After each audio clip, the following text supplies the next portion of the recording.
Beberapa waktu lalu baru aja terjadi penembakan ke arah Gedung Putih yang mengancam Presiden. Suspect dies after trading gunfire with officers near White House, Secret Service says. Yes, jadi lagi-lagi ada percobaan penembakan terhadap Presiden dan kali ini bukan di hotel, bukan pas rally, tapi langsung di markas besarnya yaitu Gedung Putih.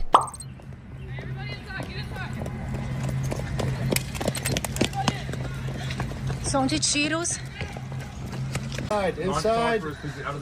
Inside. Okay, sir, we are journalists. I'm so sorry. We are journalists. We are just trying to record. I understand, sir. I understand, sir. Inside. Okay, sir. Apa informasi yang bisa gue dapat dari kasus ini?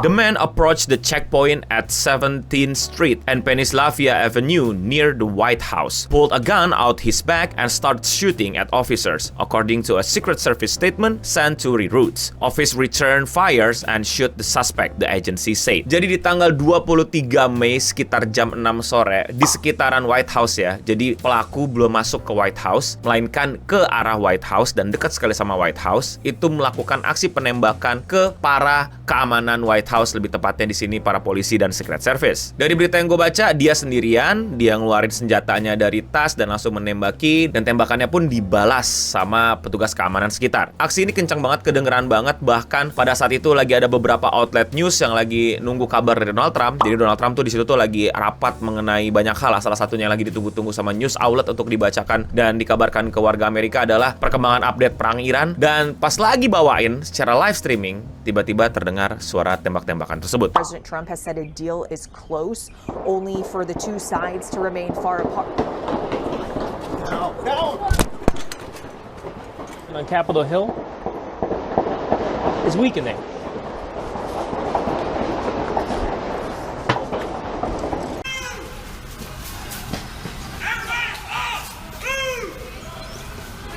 Sengeri itu dan sekencang itu terdengar di sekitaran Gedung Putih. A bystander was struck by gunfire, the statement said, but it did not make clear how badly the person was hurt. Another Secret Service statement, cited by multiple news outlets, said it was not clear whether the bystander was hit when the gunman began shooting or during the subsequent exchange of gunfire. Presiden Donald Trump dinyatakan aman, korban malah orang bystander alias orang numpang lewat. Yes, jadi orang random lagi di jalan, kebetulan mungkin jalan ke rumahnya atau jalan ke kerjanya dekat sama Gedung Putih, terus tiba-tiba ya kena peluru. Sial banget nasibnya dan semoga orang ini selamat ya, tapi ya kita masih belum tahu informasinya, cuma dibilang korbannya satu adalah civilian alias bystander yang numpang lewat. Tapi nggak clear nih, ini pelurunya dari peluru si penembak atau peluru keamanan yang balas tembakan. Tapi lagi-lagi korbannya apa kalau lagi kayak gini-gini? Yes, rakyat sipil.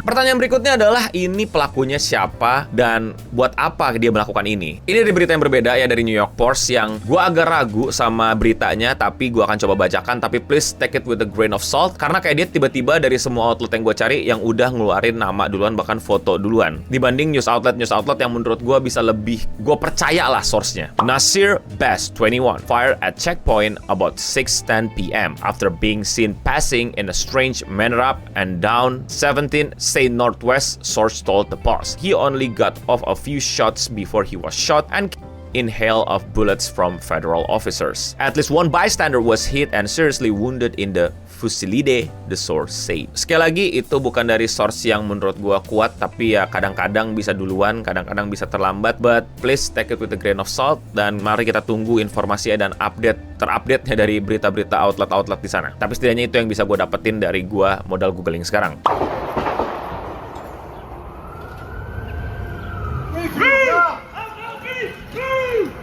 Inside, go! Get inside! Go! A scary moment here on the White House grounds after members of the White House press corps, we heard shots fired, what appeared to be dozens of shots fired. And right now, Secret Service as well as local law enforcement, they are investigating a shooting. Jadi pelakunya kenapa nembak-nembak kayak gitu, dan ada masalah apa, dan kenapa dia melakukan itu? Apakah dia terafiliasi dengan sebuah grup, sebuah pergerakan? Jawabannya adalah so far tidak ada. The shooting suspect was identified as an emotionally disturbed person. A law enforcement official told reroutes, adding that a stay-away order order had been issued to him previously. No law encounter personnel were injured, the Secret Service said, adding that the President Donald Trump was at the White House during the incident. Jadi katanya dia ini emotionally disturbed person, orang yang emosinya terganggu, mentalnya nggak sehat atau butuh bantuan lah ya. Dan bahkan udah ada stay away order. Gue juga baru tahu ini ada stay away order atau kayak mungkin semacam peringatan untuk jauh-jauh dari orang ini, tapi orang ini belum melakukan tindakan kriminal. Tapi ya lagi-lagi sangat-sangat ironi di negara yang right to bear arms ya, orang yang emotionally unstable bisa memegang senjata. Setelah dicek berita terakhir, Donald Trump tidak kenapa-napa, tidak ada korban lagi selain bystander dan si penembak, bukan korban sih maksudnya, yang terluka atau meninggal. White House sempat di lockdown, tapi habis itu setelah melakukan penggeledahan dan pencarian, Donald Trump has responded to the White House shooting in a post to Truth Social, saying thank you to our great Secret Service and law enforcement for the swift and professional action taken this evening against a gunman near the White House who had a violent history and possible obsession with our country's most cherished structure.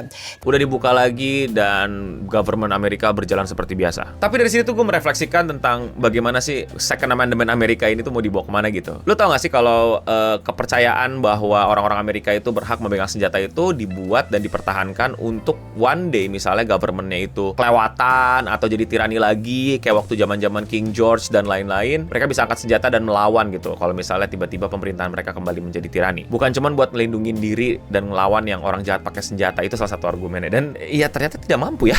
Second Amendment itu ternyata tidak berfungsi sesuai yang katanya dibuat untuk seperti itu ya. Tapi ya itu kan negara Amerika. Gue cuma mengomentari dari luar Amerika. Makanya gue juga suka sangat berseberangan pendapat dengan orang-orang yang berargumen bahwa kita butuh Second Amendment. I mean like, are you kidding? Iklan dulu boleh kali. Thank you buat semua yang udah support channel gue, terutama sama yang member, alias yang klik tombol join di bawah atau tombol gabung. Yes, harganya cuma 10.000, tapi itu benar-benar bisa nge-support gue untuk terus bikin video-video kayak gini. Buat kalian yang udah join, gue ucapin terima kasih. Buat yang belum join, jangan lupa jadi member di sini. Namanya beda, punya avatar sendiri, dan lebih kelihatan kalau komen. Dan kalau 50.000, kalian bisa nyaksiin beberapa video live streaming gue yang nggak gue tampilin ke publik. Thank you Singamari Aristoteles, thank you Singamari Leo. Yang belum bisa jadi member nggak apa-apa, tetap thanks buat semua supportnya, like, comment, subscribe dan lain-lain, atau sebarin video ini, atau di klip juga boleh. Now back to the video. Dan info aja buat kalian nih ya, semenjak Donald Trump itu tuh udah banyak banget kejadian aksi upaya penembakan terhadap presiden. Kalian sadar gak sih? Yang pas di rally, terus yang di golf. Kalau kalian tahu tuh sempat gua nggak bahas yang ada orang bersenjata di sekitaran tempat golf Donald Trump. Terus yang kemarin yang di hotel yang gue bikin videonya yang thumbnail kayak gini. Terus sekarang, wow. Barack Obama juga sempat ada sih kalau kalian tahu tuh yang orang nembak-nembakin dari luar gedung putih. Tapi secara kuantitas Donald Trump kayaknya mau pecah telur nih. Tapi kalau menurut kalian bagaimana? Komen di bawah. Kalau kalian suka sama pembahasan di luar Indonesia kayak gini dan kalian mau support gue, lakuin dengan simpel klik tombol subscribe atau like. Dan komentar ini datang dari video Donald Trump akur sama Cina. Tonton videonya kalau kalian belum nonton. Komentarnya datang dari Glitchy. Saya rakyat desa pakai Robux. Wow. Wow, mau komentar kalian dibacakan? Komen juga di bawah. Dan ya sekian seputar internet untuk episode hari ini. Gue Nobening pamit undur diri. Dan thank you buat para member. Bukti kalau kalian nonton sampai habis adalah kalian di desa pakai apa bayarnya ya. Dan ya, untuk kita semua, stay clean and sound.